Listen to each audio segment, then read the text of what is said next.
Vasu Ramesh video చూస్తున్న మిత్రులకు నమస్కారం అండి. నేను గత 20 సంవత్సరాల నుంచి సివిల్ ఇంజనీర్‌గా పనిచేస్తూ వాస్తులో పరిశోధనలు చేస్తున్నాను. వాస్తు గురించి అవగాహన కల్పించడం కోసం ఈ ఛానల్ స్టార్ట్ చేయడం జరిగిందండి. నేను హౌస్ విజిట్స్‌కి వెళ్ళినప్పుడు గమనించిన విషయం ఏమిటంటే, చాలామంది గృహస్థులు వారు గృహం నిర్మించుకొని అంటే ప్లాన్ చేసుకొని నిర్మించుకున్నప్పటికీ వారు అనేక సమస్యలకు గురవుతూ ఉంటారండి. కుటుంబ సమస్యలు కానివ్వండి, ఆర్థిక సమస్యలు, ఆరోగ్య సమస్యలు, మానసికమైన సమస్యలు కానివ్వండి, కోర్టు తగాదాలు ఇలాగా అనేక రకాల సమస్యలతో వారు బాధపడుతూ ఉంటారండి. కానీ వారికి అర్థం కాదండి. మనం ఇల్లు బాగా నిర్మించుకున్నాం గదా! ఎందుకు ఈ సమస్యలు వస్తున్నాయని విషయం వారికి అవగాహన రావడానికి కొంత సమయం పడుతుందండి. కానీ వారికి తెలియకుండానే ఇంటి లోపల ఏదైనా వాస్తు లోపాలు గాని ఉన్నట్లయితే ఏ మూలనైతే వాస్తు లోపం ఉంటుందో ఆ దిక్కుకు సంబంధించిన లోపాలనేది ఉండి, వారికి ఆ వాస్తు దోషాలనేది, ఆ ప్రభావం అనేది ఆ గృహస్థులపైన ఉండి, వారు ఆ సమస్యలకి గురవుతూ ఉంటారండి. ఎలాంటి సమస్యలు లేకుండా గృహం నిర్మించుకోవాలంటే, ఎలాంటి వాస్తు నియమాలు పాటించాలి? అంటే ప్రధానమైన వాస్తు నియమాలండి. ఇప్పుడు మనం చెప్పబోయే వాస్తు నియమాలు గాని పాటించినట్లయితే, ఇంటికి 90% వాస్తు అనేది సమకూరి వారు హాయిగా జీవిస్తారండి. సుఖ సంతోషాలతో ఆర్థికంగా కానివ్వండి, అన్ని విధాలా కూడా సంపూర్ణంగా జీవిస్తారు. వాస్తులో ముందుగా పాటించవలసిందండి ప్రహరీ గోడ అండి.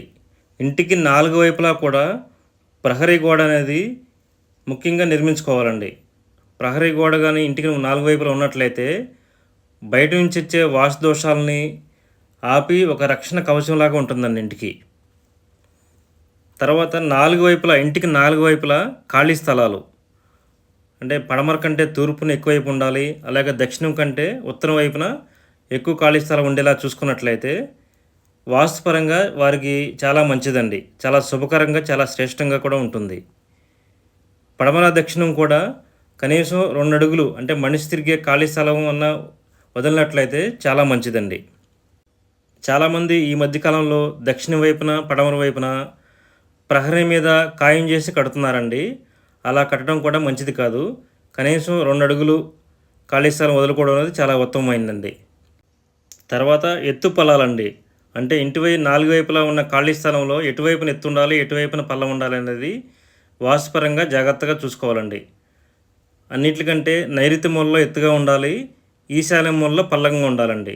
నైరుతి మూలలో వర్షం నీరు గాని పడినట్లయితే ఈశాన్యం వైపుగా పారే విధంగా ఉండాలండి. తర్వాత ఇంటి యొక్క నిర్మాణంలో నుండి గదుల యొక్క అమరికలో ఈశాన్యంలో పెద్ద గది ఉండేట్లు చూసుకోవాలండి. నైరుతి గది కంటే కూడా ఈశాన్యంలో ఉండే హాల్ అనేది చాలా పెద్దగా ఉండాలండి.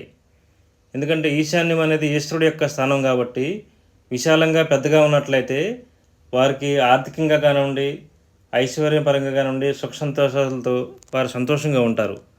వారి యొక్క పిల్లలకు కూడా అభివృద్ధి అనేది బాగుంటుందండి ఈశాన్యంలో కానీ పెద్ద హాల్ కానీ ఉన్నట్లయితే.